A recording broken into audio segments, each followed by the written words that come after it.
আমাদের বর্তমান কারিকুলামের একটা অত্যন্ত কারিকুলাম সংশ্লিষ্ট বিষয়টা হচ্ছে যে শিক্ষার্থী একটা নির্দিষ্ট সময় পাবে সেই বাড়ির কাজটা করার জন্য।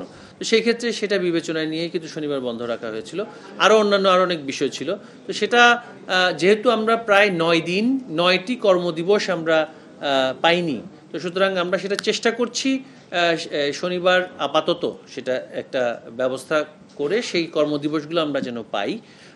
তবে এটা স্থায়ী কোনো সিদ্ধান্ত নয়।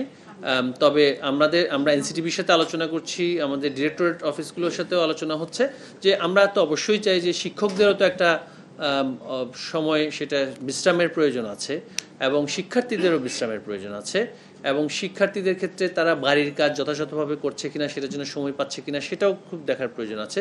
যে অতিমাত্রায় চাপ দিয়ে সব দিন তাদেরকে শ্রেণীকক্ষে পাঠদান করার ক্ষেত্রে রেখে যে আসলে আমরা অনেক বেশি শিক্ষণফল অর্জন করব তা কিন্তু নয়। তাই এটা একটা সাময়িক একটা বিষয়। আমরা আশা করছি যে আগামী ঈদুল আজহার পরে এটা আমাদেরকে হয়তোবা কন্টিনিউ করতে হবে না, সেটা আমরা আশা করছি। তো সেটা আমরা অবস্থা বিবেচনায়